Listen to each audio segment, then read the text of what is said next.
All right, so today we're diving into something, well, I think it's something that you'll find incredibly relevant to your own work experiences.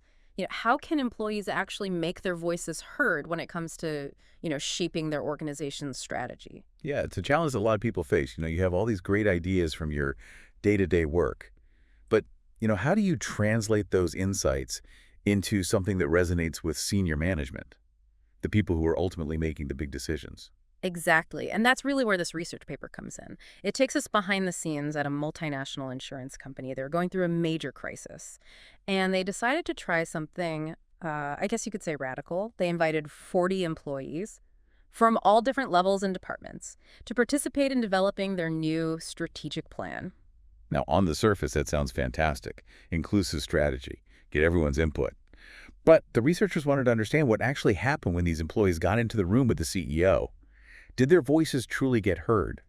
And if so, what made the difference? That's the million-dollar question, because we all know that simply having a seat at the table isn't enough. You need to be able to communicate your ideas in a way that truly connects and, gets people to take action. Absolutely. And that's where the concept of discursive competence comes in. It's the ability to frame your ideas in a way that resonates with the people you're trying to influence, to bridge the gap between different levels of understanding within an organization. So it's not just about having great ideas, it's about being able to articulate them in a way that aligns with the overall, strategic goals of the organization. Precisely. And the researchers found that this can be particularly challenging when it comes to strategy discussions, which often involve a very specific language and way of thinking that can be quite unfamiliar to many employees. It's almost like trying to join a conversation where everyone's speaking a different language, and that can unintentionally exclude people, even when the intention is to be inclusive. Exactly. It's a subtle but powerful barrier. And through their observations of these 40 employees interacting with the CEO, the researchers identified four distinct practices that people used when trying to get their ideas across. Okay, let's break this down. The first one is called mirroring. What's that all about? Think of it as simply echoing what the CEO is saying, but without adding your own unique perspective or insights. For example, Yeah. one employee in the study just kept mentioning things like improving profitability. Very generic. Nothing specific to their own experience or knowledge.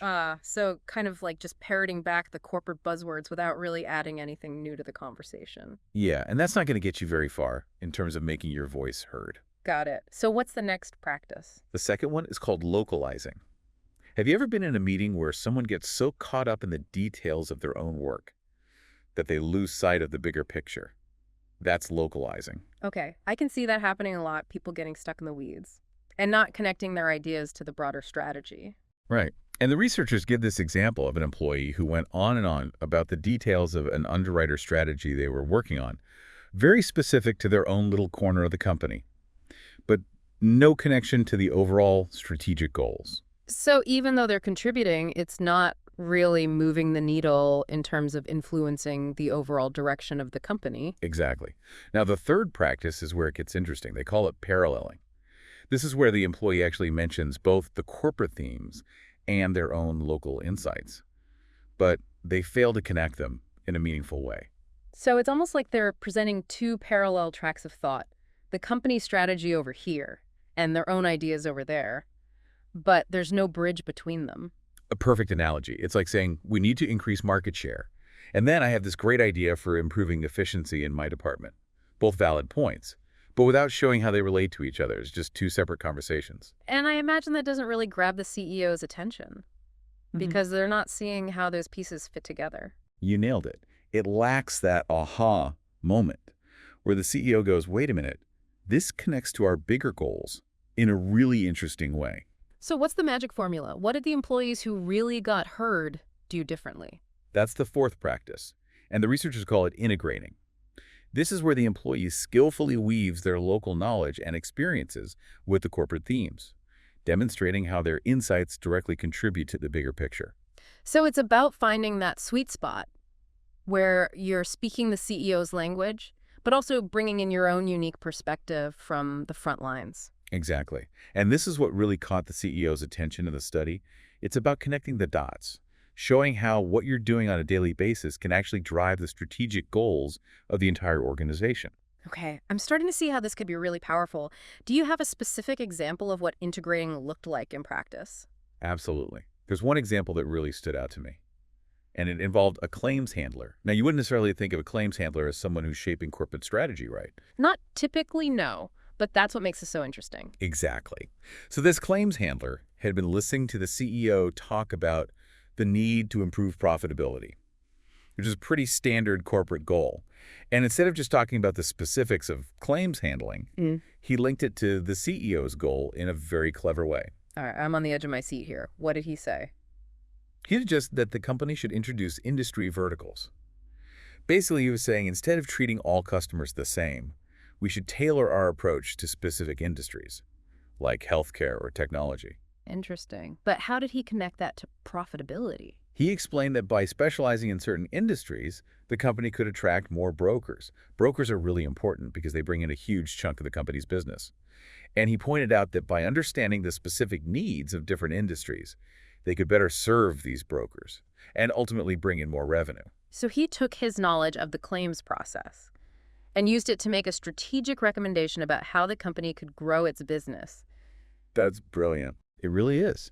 And the CEO's reaction was amazing. He immediately grasped the potential of the idea and actually turned to the head of operations and the head of IT and said, we need to start working on this right now. Wow. Talk about making an impact. That's a perfect example of how discursive competence can empower employees to make a real difference, even if they're not in a traditional strategy role. It's about finding that common ground, that shared language, where you can bridge the gap between your day-to-day work and the strategic goals of the organization. So integrating is the key to getting heard. But how do you actually learn to do that effectively? It's not something they teach you in school, right? You're absolutely right. And that's what the researchers wanted to understand. How did these employees learn to integrate their ideas so effectively? And what they found is that there are two main ways this learning takes place. Okay, I'm all ears. Tell me more. The first way is probably something you're already familiar with. It's called experiential learning. Learning by doing. I can definitely relate to that. It's the classic cycle of trying something out, Yeah. getting feedback, and then adjusting your approach based on that feedback. It's how we learn most things in life, from riding a bike to mastering a new skill at work. So in this case, the employees were getting feedback directly from the CEO on how they were communicating their ideas. That must have been pretty nerve-wracking. Oh, you can imagine.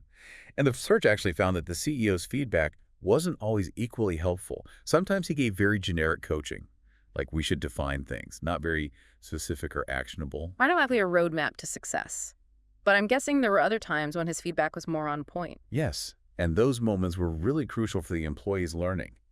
When the CEO gave specific coaching, targeted feedback on how to improve their communication, it really helped them to grasp the concept of integrating.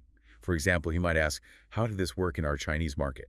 Or what are the potential risks associated with this idea? So he was pushing them to think more strategically and to connect their ideas to the bigger picture. Exactly. Yeah. It was like he was giving them the missing pieces of the puzzle, helping them to see how their ideas could fit into the overall strategy. That makes sense. So we've got experiential learning, where you're getting direct feedback and adjusting your approach. What's the second way people learn to integrate? The second way is fascinating, and it's something we often overlook in our own learning journeys. It's called vicarious learning. Vicarious learning. Okay, that's a new one for me. What does that mean? It's basically learning by observation. Remember, all 40 employees were participating in this strategy process together. Right, so they weren't just interacting with the CEO. They were also watching each other present their ideas. Exactly. And that's where the vicarious learning came in. They were able to observe firsthand what worked and what didn't. It's like having a front row seat to a masterclass in communication, except the stakes are a little higher. I can imagine. So those who went later in the process had a bit of an advantage because they'd seen how others had approached it. Absolutely. They were able to learn from the successes, and just as importantly, the failures of those who came before them. It accelerated their learning curve. That's a great reminder that we can learn so much from observing others. It's not always about trial and error. Sometimes it's about paying attention to what's happening around us and adapting our approach based on what we see. I completely agree. And in this case, it played a huge role in helping the employees develop their discursive competence. They were able to pick up on the nuances of communication, the things that resonated with the CEO, and the things that fell flat.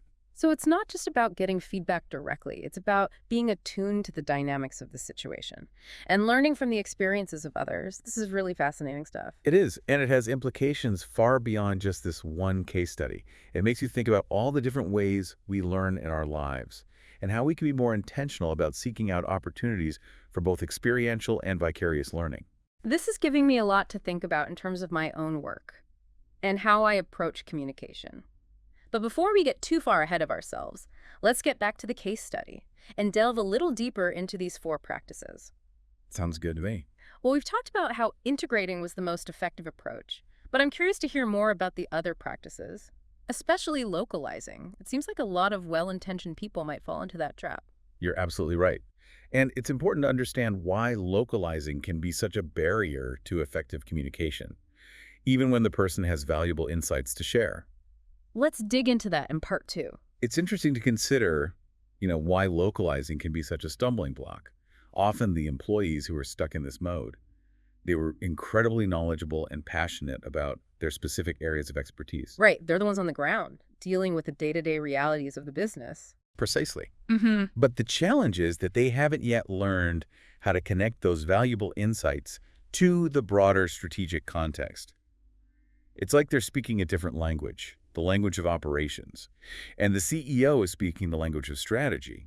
So it's not that their ideas are bad, it's that they're not framed in a way that resonates with the decision makers. Exactly. And this is where the CEO's role becomes really crucial. Remember how we talked about experiential learning and the impact of the CEO's feedback? Right. How specific coaching helped employees to see the bigger picture and connect their ideas to the strategic goals. Well, the researchers found that the CEO often missed opportunities to provide that specific coaching to employees who were localizing.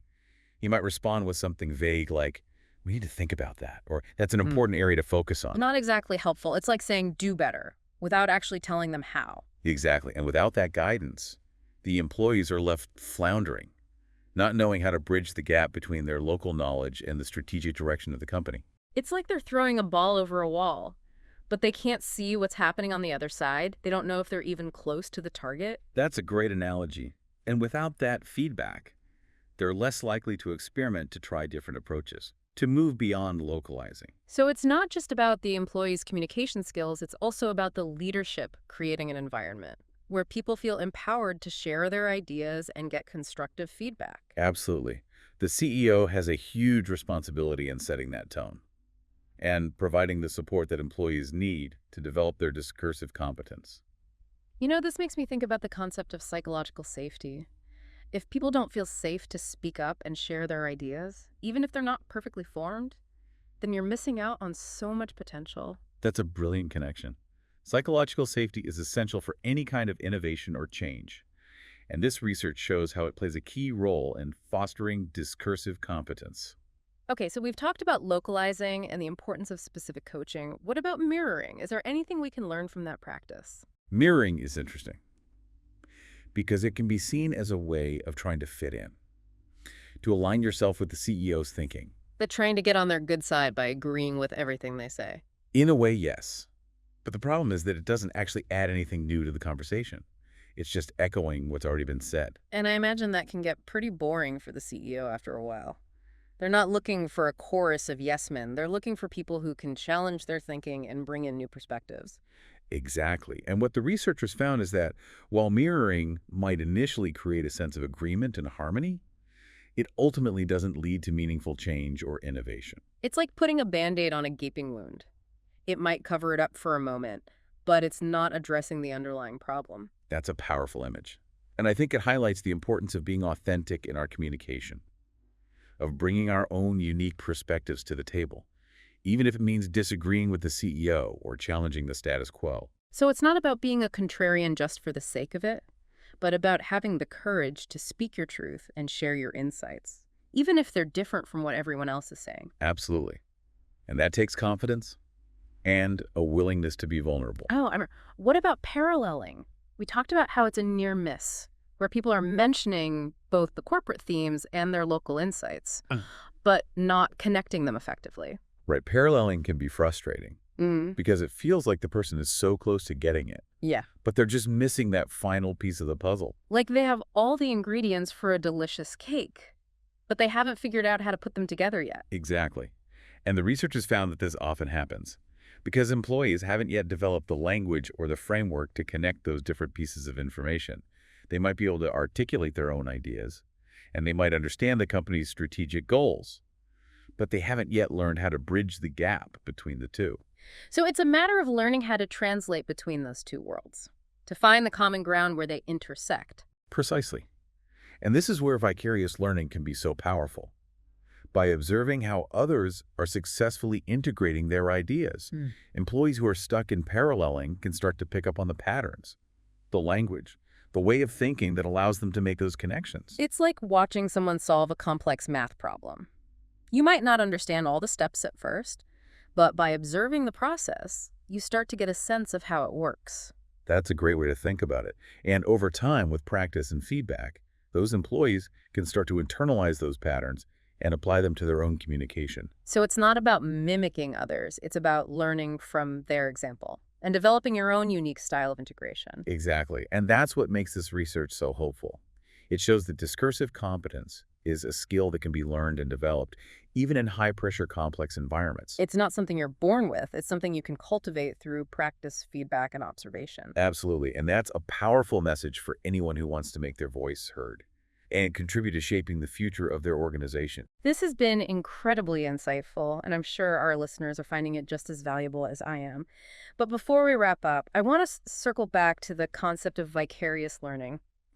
You mentioned that it played a key role in helping employees develop their discursive competence, but I'm curious to hear more about how that actually played out in the study. Yes.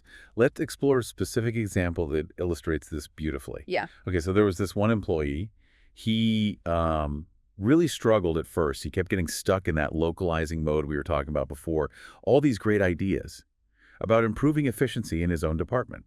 But he just couldn't seem to connect them to the CEO's vision for the company. Yeah, so even though he was invited to participate in this, inclusive strategy process, he wasn't really making his voice heard. Exactly. And it's fascinating because what he started doing was observing how other employees were approaching the conversation.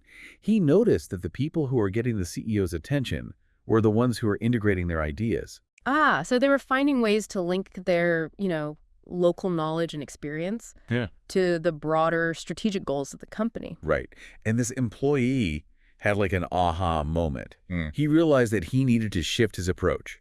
He needed to stop focusing so much on the details of his own department and start thinking about how his ideas could contribute to the company's overall success. So he was learning by watching others succeed? Exactly. And what's even more interesting is that he also learned from watching others fail. He saw how people who got stuck in mirroring or localizing, they weren't able to get their ideas across. So he was able to avoid those pitfalls by observing the mistakes of others. It's like he was getting a free education in communication just by paying attention to what was happening around him. Right, and that's such a powerful reminder that learning isn't always about, formal training or instruction. Sometimes the most valuable lessons come from simply observing the world around us. I couldn't agree more. And what's really inspiring about this is that this employee eventually mastered the art of integrating. He learned how to frame his ideas in a way that resonated with the CEO, and he started to make a real impact on the company's strategy. So vicarious learning wasn't just a passive process for him. It actually spurred him to take action and improve his own communication skills. It became a catalyst for his own growth and development. That's really cool. And, it speaks to the power of creating a culture of learning within an organization where people feel comfortable sharing their ideas, observing others, and learning from each other's experiences. And this research, it has implications that go way beyond just the corporate world. These principles of discursive competence, they can be applied to any situation where you're trying to persuade someone to see your point of view. Yeah. So whether you're pitching a new project to your boss, advocating for a cause that you care about, or even just trying to have a productive conversation with a family member. It's all about understanding your audience, finding that common ground, framing your ideas in a way that connects with their values and priorities. So as we wrap up this deep dive, I want to leave our listeners with a final thought to kind of ponder. Let's bring it back to you, your own experiences. Think about a time when you felt truly heard and understood in a conversation. What made that experience so powerful? And on the flip side, think about a time when you felt like your voice wasn't being heard. What went wrong in that situation? I encourage you to reflect on these experiences. See if you can identify any patterns or insights that might help you to become a more effective communicator. Because at the end of the day, discursive competence is all about having the ability to express yourself in a way that connects with others, inspires action, and creates positive change. That's the power of a deep dive. Thanks for joining us.